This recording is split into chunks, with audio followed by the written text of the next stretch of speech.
ভাইয়া গেছিল কক্সবাজারে আর বাসার জন্য নিয়ে আসছে এতগুলো শুটকি।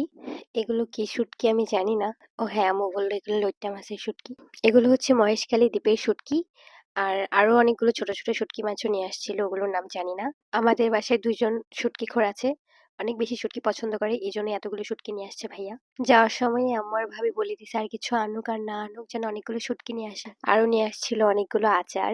এগুলো মনে হয় বড়ইয়ের আচার। খালামণি তো খোলার সাথে সাথেই প্যাকেট কাটা শুরু করে দিছে। আচার তো সবারই পছন্দ। খালামণি ব্যাগ থেকে বের করে প্যাকেট কাটে খাওয়াও শুরু করে দিছে অলরেডি। আর এগুলো হচ্ছে অনেকগুলো নিয়ে আসছে শামুক ঝিনুকের ডোরবেল বলে হয়তোবা, দরজায় লাগানোর জন্য। এগুলো দরজায় লাগালে অনেক বেশি সুন্দর লাগবে, অনেক বড় বড়। এগুলো আমার থেকেও বেশি লম্বা ছিল, এক একটা আমার থেকেও বেশি লম্বা। আর অনেকগুলো নিয়ে আসছে, দরজার মধ্যে লাগালে অনেক বেশি সুন্দর লাগবে। সবার জন্য আরো অনেক কিছুই নিয়ে আসছে। আর সব থেকে সুন্দর জিনিস যেটা আনছে সেটা হলো এই